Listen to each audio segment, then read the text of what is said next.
is the legal reasoning section. Now, this section is going to be there only in a law school entrance exam paper.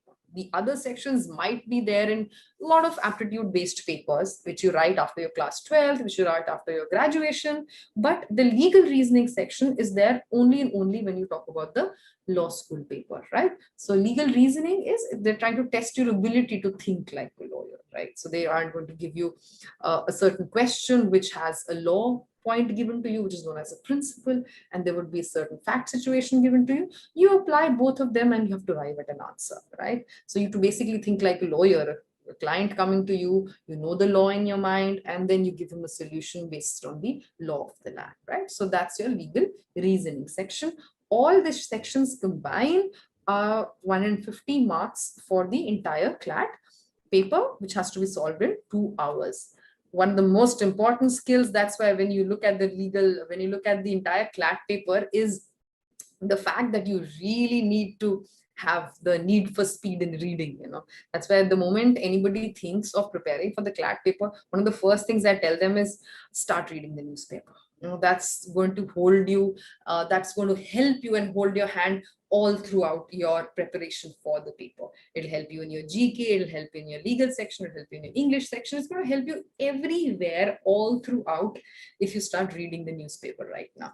Right, so that's an advice for any of you who are interested in sitting for the CLAT paper. Do start reading the newspaper.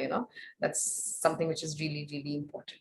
Right now, a brief look at, I know I'm running short of time, so a brief look at what life in a law school would be like. You've heard so much about what amazing career options you have. You've heard about the way you can enter into these law schools. And now a brief as to what do you think life would be as a student in a law school.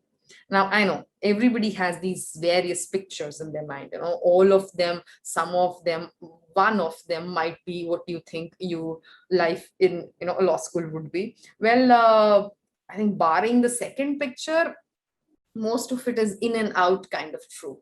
Right. So when you look at what do you do in a law school, of course, law school involves a lot of studying. I won't deny that there is no studying involved in law school. But the good part about studying in law school is that, there the kind of studying which you do is more application based. There, the kind of studying you do is more analytical based. It's more logically and you kind of have to analyze things and, like, all the subjects which you will study right from day one onwards, you would be presenting papers on those subjects also. So it's not just writing an exam, it's also writing your assignments wherein you would be doing research. So you'd be spending a lot of time in law school in your library, trying to do research and trying to find out things, new facts, new things, which you are going to make part of your assignments, right? So that's one. But there are a lot of other co-curricular activities which you do in your law school. The fests and events which law schools have an amazing reputation. They're one of the topmost fests of the country. There's a lot of debating which happens in law schools. Mooting. Now, if you're somebody who would like to, who's interested in public speaking, who likes to present a part of present their side of an argument well, then you could take part in mooting. And not only that, mooting involves a presentation, and mooting also involves a lot of research work.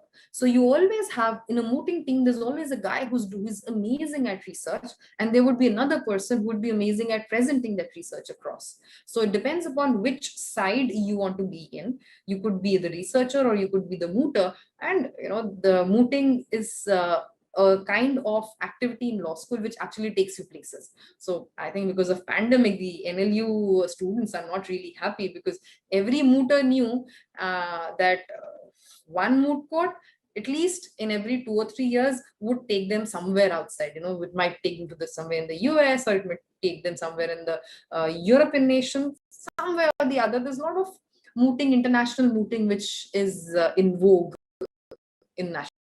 You could be in, there are tons of other societies which are there, and you could be a part of any of them. in while you're in a law school. Then another very, very important part of your law school life is internships. Internships happen from day one, right from when you enter your law school. From your first year onwards, you start interning, because interning is what is going to help you decide as to what do you want to do after your law school. So when you look at internships means that you temporarily for a month or two, you work for various places, right? So you start working for NGOs, you start working for lawyers, chambers of lawyers, you start working for law firms, you work for companies,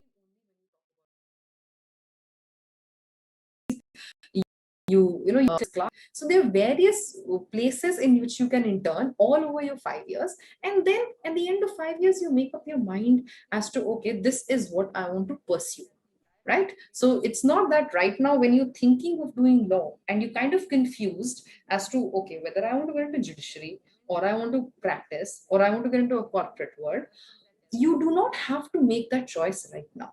That choice can be made over a period of 5 years. And let me tell you frankly, people do a lot of ding dong. People go from one choice to the other choice, which is normal, right? So that is something which is very, very normal. So that's your life in a law school. You do all this. Anytime you want any help in your preparation, I'm Neha, and I work for Clack Possible. I'll be here to help you guys out with any problem you have. Thank you so much. Have a nice day.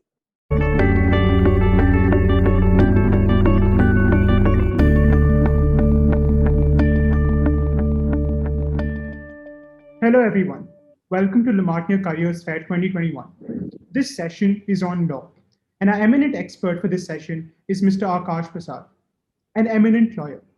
I'll request Abhigya to introduce him briefly to the audience today. Mr. Akash Prasad read law at Nalsar, Hyderabad, and is licensed to practice law in India. In his over a decade of experience, he has had the benefit and the privilege to handle commercial disputes right from the Honorable Supreme Court of India. He has worked with banks, companies, and many Fortune 500 companies, advising them on compliance from regulatory and disputes and perspective. Recently, he was advising the state government. His past experience also includes significant exposure and understanding to aviation industry. Having advised on leasing and resale of Cessna aircrafts, also advising a Bangalore-based BSC Limited company, which deals with manufacturing of going parts, pumps, and heavy machinery. Formerly, as a junior counsel, he has also assisted in arbitration between an occupying restaurant and the Lucknow airport. His area of specialization includes commercial disputes, arbitration, labor compliances, and white collar. His wide experience in dealing with companies allows him and his team to offer a full range of services on multiple areas of potential disputes. So, could you please share with us your journey of becoming an eminent lawyer?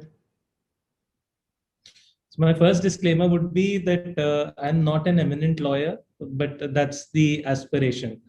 But yes, I would begin by telling you from the time I wanted to do law. In 11th and 12th in La Martiniere, somewhere around 2002 to 2004, taking arts as a subject of choice was an extremely difficult thing to sell, as well as to the principal, Mr. D'Souza, who was absolutely aghast at the fact that one is consciously taking up arts. Now, I feel that things have improved significantly from that point onwards, and that now law is becoming a conscious career option, as is taking arts, and I'm very happy to see that progress. So the starting point was that picking up the law was something which was only a natural extension of the kind of things I liked and I enjoyed in school, which included a lot of writing and a lot of debating. So I was there associated with the Martiniere Post, being the editor for a couple of years, and then very active in the debating scene. And that law seemed to be a natural extension of these things. And of course, I still do, as when I can do find time to read as much as I can. So that's how I came about the decision of picking up law as a career option. And of course, any career option cannot be without any element of romanticization. So I had this book which I saw at my grandfather's library, which was 100 Great Speeches Which Changed the World. And when I picked up that book, and when I saw the entries made by Lincoln, by Gandhi, and by a whole range of people, more than two-thirds of them were lawyers. So the beautiful idea of words having power to change the course of history was my romantic push. And that's how my career into law started. At that point of time, you did not have the CLAT exam, which I feel now, given the way CLAT is conducted, uh, uh, is our exams used to be far more difficult. There were subjective papers where you had to be assessed on both objective and subjective grounds. Uh, the students who would take up careers of law were very serious and committed to becoming lawyers rather than an additional career option as many students and aspirants sit for the CLAT exam. In 2004, I got through some of the law colleges, and amongst the law colleges I got through, Nalsa was the best option. And that's how my journey into law school began. Upon graduation, I had already decided that I wanted to enter practice. So, being a Lucknow boy, inside and out, coming back was the natural choice to make. Sir, so my next question to you is that TV shows like Suits dramatize the life of people in the legal field, right? But as a person who is in the legal field in reality, what will be your message to the students and what are the harsh realities of the real world? Okay, so I'll tell you why the reference of Suits is not the best reference for me. For simply two reasons that when we are talking, and I'm assuming your primary target audience is Indian. When you're looking at Suits or when you're looking at Boston Legal, uh, in situations such as these, you are looking at an American experience, and you tend to sort of juxtapose this with your own career aspirations once you're coming down to the profession here. So that's something which doesn't figure in. Secondly, that sort of experience is closer to people who are actually working in firms. I am a litigating and consulting lawyer, so for me that experience isn't there. uh, but when you're looking at experience such as this, and what's the difference between the reality and what is depicted, is that it's the same thing in which any serial is depicted. I mean, that is drama, and the reality is extremely different on all parameters. The harshness of the Indian legal system is that it is not litigant friendly. Your client will not always be the guy with the big bucks or the big guns. Will you, when you're litigating, you're always going to have to look at from the client's perspective of things, and the system not being reflective of that, litigations here last for generations, if not years and decades. So that is the harshness of the reality. The courts which we work in, the High Court and Supreme Court, are at least better, but the conditions for work in the lower courts is not extremely encouraging if I contrast it to a serial like Suits or Boston Legal. The commercial jurisprudence or the commercial way of transaction isn't as developed as it is developed on those serials. On the contrary, if you really want to take an inspiration and want to get an idea of how courts work like, and what is the harsh reality and so on, the first thing is that better inspiration can be taken by more idealistic forms as to which is going to push you for law. So, in my humble opinion, suit shouldn't be the motivation why you want to do law. It should be to kill a mockingbird, right? Or if you're looking into recent movies, very recently I saw this amazing movie called The Trial of Chicago 7. If you get the opportunity to watch movies like this, so there has to be some sort of element of changing the world in you when you're coming down in this profession. That is the beauty of law. It's one of the two noble professions. And the second thing is, speak with lawyers, visit a court. That's the best way to, sort of get an idea. And this opportunity is available to you in internships, where you're able to assess what really happens and how things are portrayed. And thank God you didn't mention Adalat as a serial or a reference point. None of that happens in the courtrooms, really.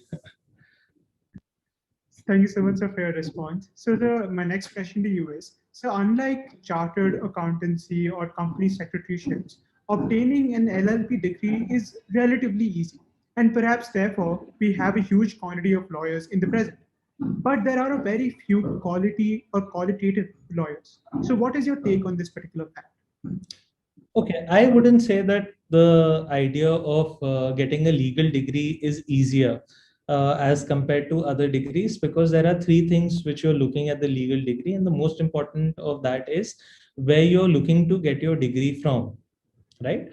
Of course, we don't have we don't have a thorough mentor based or a transactional based exam as a CAS course does or a CSS course does. But nevertheless, among roughly, to my estimate, I think when I last read, there were 2.5 lakh law graduates who pass out every year. But only 1% or 2% are the ones, who contribute to the profession. But contrast that to engineers, for example. How many of them actually end up in engineering? Right? So it's never about the numbers, it's never about how many people who are joining the profession, but it's always going to about the people who actually perform. The second thing is, again, I somehow disagree with the idea of that some people are better than others. I would always say that some people are different. I'll give you an example. Suppose you've qualified from a place, and even if you're not qualified from such a great law school, but you have certain qualities which are different from others. For example, I would be very comfortable speaking and arguing certain things. The other person may be shy by temperament, but is extremely meticulous in the kind of things which he or she writes, or in terms of public handling on a one-to-one basis. So the profession of law, how it's designed, is allows you to fill in multiple roles. You don't need to only be a practicing lawyer before the court. You could be a transactional lawyer, which is dealing with clients on one-to-one basis, or you could be an academic who's returning back to teach. You could become a judge. You could become an in-house counsel. So instead of saying someone is better from the other, I would say lawyers tend to come, like in any profession, from a range of people in the rainbow. And the fit of success is to find where you're fitting in. So if in the first couple of years you realize that you're not making it big in this substream of law, you might want to switch. I think that is the essence of succeeding in this career and any other. So, sir, there are students who are still in their middle school, but aspire to be the creme de la creme of law. So, what are the things you would like to tell them? What are the realities? What are the pros and cons? And what are the advices you would like to give such students? So the first thing is that I would tell you, don't let your parents make that decision for you. Don't let Sharmaji's son make that decision for you. Don't let your girlfriend make that decision for you. I've seen all of it. Uh, the first thing is that it should be your own decision, right? And that is the first step to succeeding in that career. The things which we never value. So, for example, now when you look at law as a profession and where students want to join the profession, the driving factor seems to be the sort of packages which are available in law firms, and that people cannot think beyond how your career is going to be like. But the more important thing is that what you have to actually see is that what is it that you enjoy and you don't enjoy. So for example, I would very strongly suggest to people that if you're choosing a career of law, couple of things are extremely helpful for you to decide if you have to choose your career in 11th and 12th. So now the second thing is that you must definitely be fond of reading, because a career of law entails lifelong reading. Okay, some people just hate doing a lot of reading, and so you have to constantly read, reread, research, reference, cross reference. The second thing is that you should have some sort of fondness for writing, and it need not be elaborate writing, or it need not be writing of a literative quality, but there has to be this habit of being generating content from time to time. So the third thing is that you have to be curious and inquisitive. That is very important for a career in law. So in and these are the qualities which amplify if you are a successful lawyer. The fact that you're able to argue your case is because you're organized, you've read up everything, you have a very crystallized brief in front of you, you're able to think on your feet, you're able to engage with the court, you're able to come up with solutions. So ultimately, it comes down by the fact that how often were you there in the Lamartine library? So look at criterias and pointers like these, very small micro criterias which will be able to, point you in a direction of a career. And I feel that the people who made it big have worked on these skills and abilities rather than a larger, more formal decision that I have to succeed, I have to become the best lawyer. Like, look, for example, let's use a non-legal example. Let's Sachin Tendulkar. The idea is that you enjoy cricket and you play cricket well, and then everything else has to fall in. There'll be several other factors, like luck will be there, your training will be there, the exposure you get, but these are things which will come in their own time. At the point of 11th and 12th, this should be your triggering factor. Thank you, sir, for that response. So with the onset of the technological age and the ongoing pandemic, what has been the response of the legal world in adapting to these changes, and what are the new opportunities that have emerged and are likely to emerge due to this new? That is a very interesting question, in fact. But it's asking, it's trying to sort of get a dinosaur to work on a Wi-Fi connection. The legal profession is extremely, what I would say, orthodox and unrelenting to change. It's an extremely formal profession. If, for example, I'll give you a very sort of innocuous illustration, that if you go to a pen shop, and other than students, if you ask them who buys ink pens, the answer will be lawyers. Lawyers are the people who still work with ink pens. We don't change. We don't like change. The system doesn't like change, and the system, in fact, reinforces any resistance to change at the longest level, as far as possible. A recent example was when the lockdown and the pandemic happened, that whether the legal system was responsive enough. And the answer should have been yes, because after all, India at least advertises itself as a superpower and, as a hub for technological services. Obviously, we run computers for everyone around the world.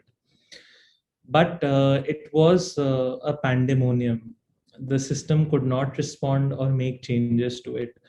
So I believe that's a long way. I would still feel that technologically we are way far behind in terms of updating a career. Small measures have been introduced on pilot basis, that certain e-courts which now function, and now filings can be done by an e-mechanism, but this is an exception rather than a rule. On the other side, however, this question is more interesting in the fact that how is the legal system or the system of laws in general changing or responding to technology? So that is where I think the future of lawyers is going to be. In the last 10 years, when I began practice, when I came into this profession, no one knew what a white collar crime was. And I don't mean as a student, as a practicing lawyer. But now you find cyber cases are extremely routine. You find that your clients have changed. Your clients are now startups with young people wanting to copyright their software in terms of trying to protect data, trying to have contracts with other people for patents, and commercially harvesting the benefits of a patent. So the technological progress is in turn reflecting in terms of the commercial aspects of law. So the IT Act, for example, is a great illustration of something which has come to fruition. You look about other areas of law which are emerging thanks to technology. You have issues, for example, like surrogacy in maternal law. You have issues of sports and doping when you're coming into areas of law concerning that. You have contracts which deal with copyrights when it comes to things like arts, music.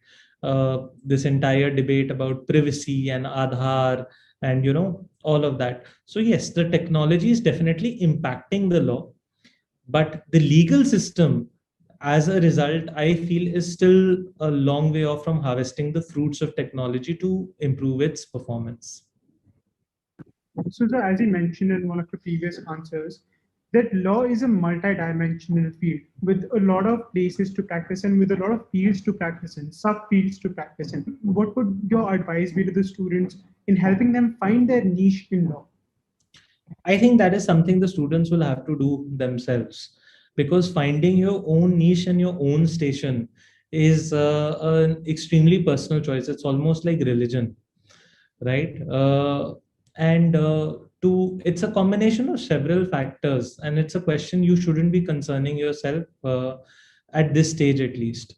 What you should rather be doing is that right now you should only focus at coming to a decision whether you want to do law or not.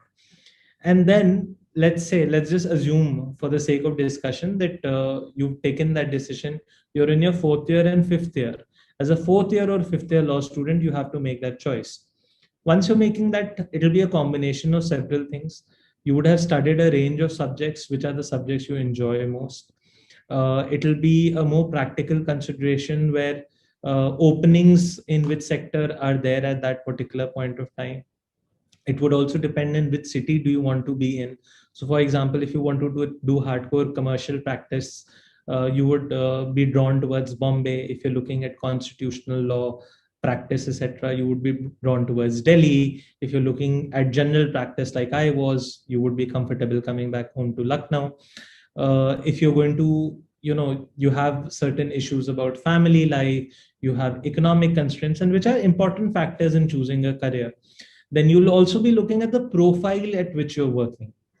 So if you want a 9 to 5 relaxed job, you like certainty in your profession and in your lifestyle, then maybe taking a job as an in-house legal counsel would be better. But if you want to be the person who doesn't sleep for 15, 20 days and then takes a day off and crashes, then maybe litigation is for you. So choosing that sort of career at that point of time is something which will come to you rather than you going out and selecting it. Thank you so much, sir, for that response. So what would be your advice to students who wish to pursue their career in law, and what would be your message to the parents? So the first thing is that I would very strongly suggest that there was this trend of careers which happened with engineering and medicine, and law now seems to be the in thing. So don't join law because you feel it is the end thing, especially to parents, to not motivate or simply because, there's a rewarding career package at the end of the day. And no matter how much a lot of I've been in the test prep industry, no matter who tells you, like once you're out of these sessions, you feel that there can be nothing else you want to do in life, and national law schools are the best place on earth. It's true only if you're motivated to do a career. So again, what I would suggest to the parents is to assess, sit down and have a very frank discussion with the children.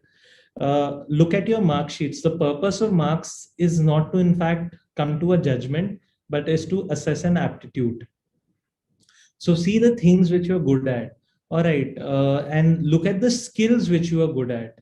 For example, I'll tell you something extremely hyper about your things, and you're extremely organized, right? That is something which is great in a career of law. If you can't keep up deadlines, that is something which will work as a con. If you're not a people's person, you're a people's person. You enjoy sports, for example, like you're competitive. So these are the things which should be a prompt to selecting a career in law, right? Rather than simply looking at the fact that you've got 98, 99, 100 in certain areas, or there's a 50 lakhs per annum package offered by a law firm if you qualify client. So don't look at these factors. The idea would be to see your strengths, and ultimately, if you really want to be that person who's going to give the 101 speech which will change the course of history, and you want to add to that 2/3 figure, that should be your motivation to do law. So, sir, on behalf of Lamartine College, we extend our heartiest gratitude to you for spending your valuable time with the boys of our college and their parents. And your words of wisdom would have left an everlasting impact on our audience. Vive Lamartine. Thank you so much. Thank you. Thank you so much for having me.